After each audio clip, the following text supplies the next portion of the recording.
Police are stepping up patrols at South Seattle synagogues. They say these racist anti-immigrant flyers were found at some of them yesterday. Here's a closer look at the flyer. It contains words like "send them back." They were left at several synagogues, including the Sephardic Bikur Halim congregation and two others. We're told that a man wearing a black mask and a baseball hat and carrying a suitcase was seen outside just before they were discovered. The Anti-Defamation League says they are also investigating these and similar flyers in the area.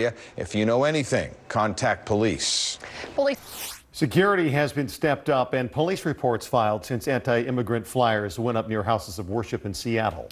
One of the flyers turned up near the Orthodox Synagogue in Rainier Valley. The flyers have a big, bold letter message, "Send them back." They also include a web address for a white supremacy website. Karen Trieger is a synagogue member. We need to unite together with words of love and kindness instead of words of hate. And it's very upsetting to me as an American to see our country being torn apart by words of and acts of hatred. It's believed the same organization is behind more than a dozen flyers posted outside religious organizations in the past month. Community. I got the notification yesterday. Yesterday was Tisha B'Av, which is one of the holiest days in the Jewish calendar. We met activist and former Seattle City Council candidate Ari Hoffman outside the Sephardic Bikur Halim Synagogue in Seward Park a day after the flyer went up here. What's your reaction to it? It's not surprising. It's just another thing in a long string of events that happens to Jews around the world. It's upsetting. It's depressing. It makes me angry. But at the same time, it's something we're just accustomed to. The flyer appears to be a ripoff of an editorial cartoon posted on the website legalinsurrection.com. It depicts the four first-term congresswomen known as the Squad.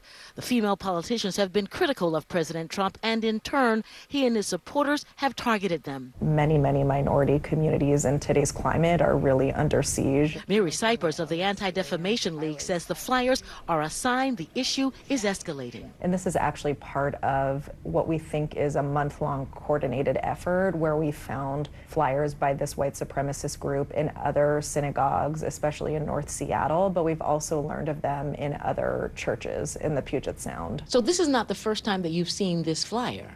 We've actually seen this group becoming more active in our area and more emboldened, but this is a new flyer and a new piece of propaganda that we've been seeing. Seattle police have assigned these flyers to their bias crime team. Now, witnesses tell us that they saw a man dressed all in black, holding a suitcase and wearing a ski mask. But police tell us they do not know who he is. So they're asking anyone who might know who he is to give them a call. Reporting in South Seattle, Deborah Horn, KIRO 7 News. KIRO 7 has gone in depth repeatedly on the signs of growth of the white supremacist movement here in Western Washington. We spoke to former white supremacist Tony McAleer earlier this year.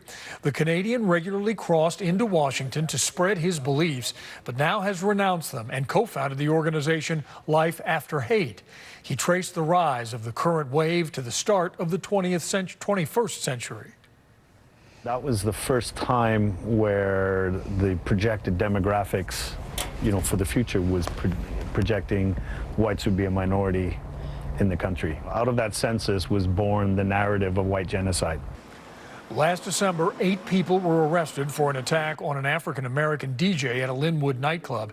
It happened on the 34th anniversary of the death of Robert J. Matthews, founder of the Whidbey Island-based white separatist group, The Order. Matthews died in a violent confrontation with the FBI. It's now been 2 years since hundreds of white supremacists and neo-Nazis descended upon Charlottesville, Virginia. It led to a weekend of chaos that ended after a white nationalist plowed his car into a group of counter-protesters. 32-year-old Heather Heyer was killed in the crash, and dozens were hurt. Tonight, we're looking at how the city and law enforcement handled the event before and during that violence. Some say what happened in Charlottesville could happen anywhere. St. Clair's Mark Hyman has more in tonight's Inside Your World Investigates. It was straightforward.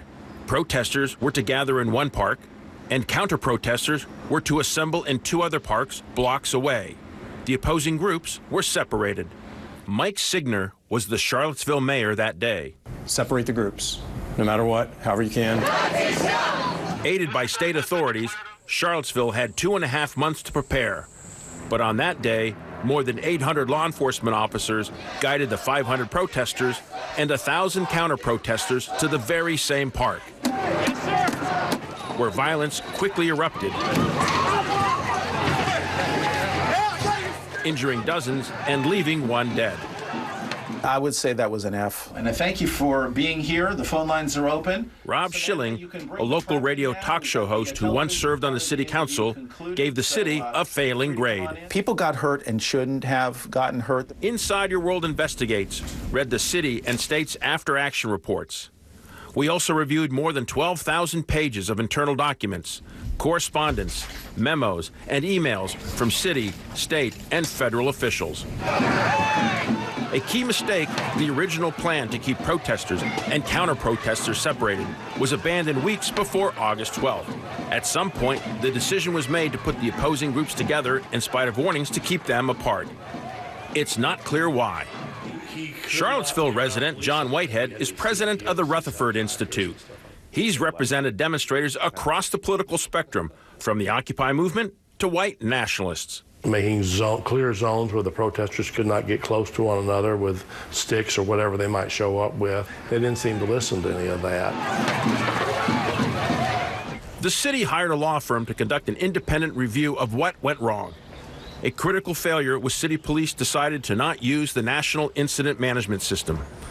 NIMS is the national playbook used by federal, state, and local authorities to prepare for and respond to incidents like natural disasters and violent protests. John Ford at the Federal Emergency Management Agency explains the value of using NIMS. You have to train your people so they're prepared. They're not just waiting till the incident to happen. Complicating matters was the city's fatally flawed plan, the independent review concluded. Eddie Reyes is a retired police officer who was part of that review. So let me get this straight.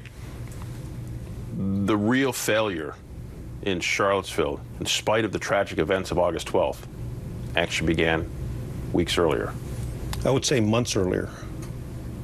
The entire government structure within Charlottesville was just so grossly unprepared for this event. After the independent review was conducted, most key city officials left, resigned, or retired from office.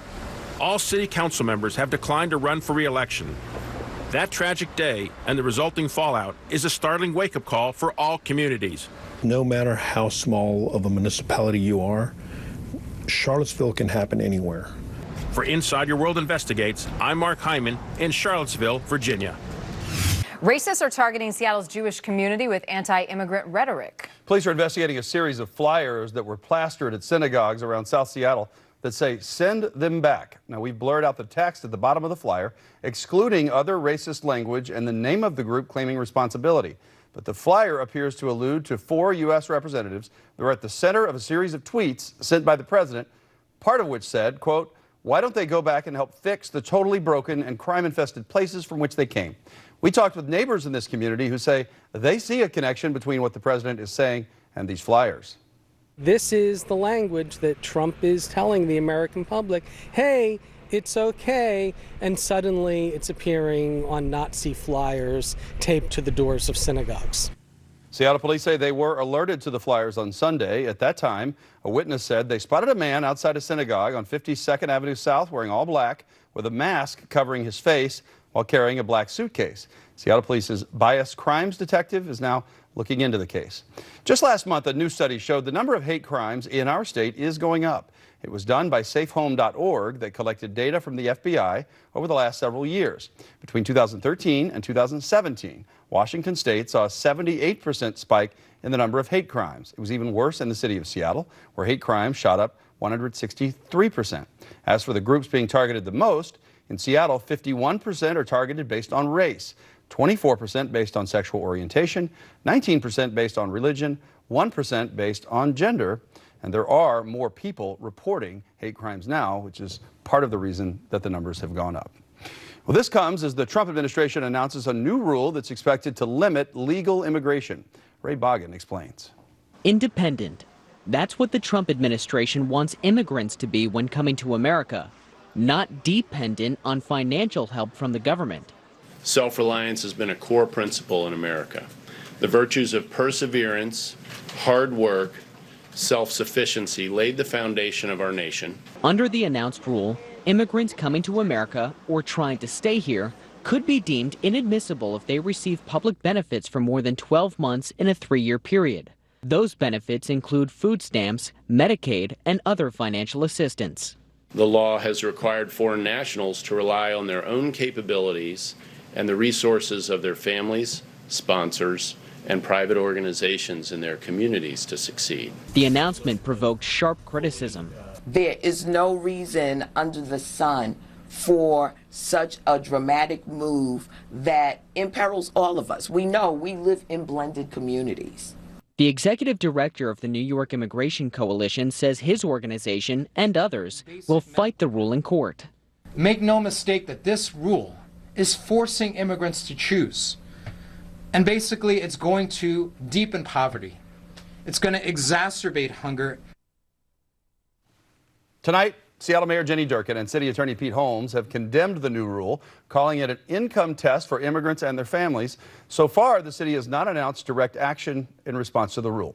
Meanwhile, Washington Attorney General Bob Ferguson's office issued this statement saying nobody should have to let their families go without in order to remain in the country, adding we are taking a close look at whether or not this action is legal. Washington is moving forward on plans to offer a third gender option on driver's licenses and ID cards. Right now, you have to select male or female when you apply for a state-issued identification, but that is becoming a problem because some Washington birth certificates now let people choose X as the gender instead of M or F. Still to come tonight.